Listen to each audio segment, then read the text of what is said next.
Dako bakag utang. Nganon daghan magag-utang.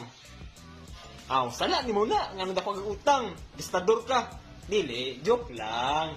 Joke lang mga idol. Na ako dili karon aron nga maghatag og tips. Paano na to ma-minimize na to mga utang?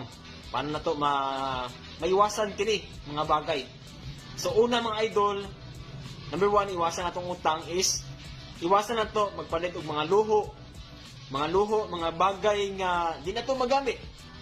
Isa for example, na nakay cellphone, nga mo palit pa kag isa ka cellphone. So imong buhaton ni idol, kung naman kay cellphone ay nagpalit. I-save din mo yung kwarta. Ikaduha,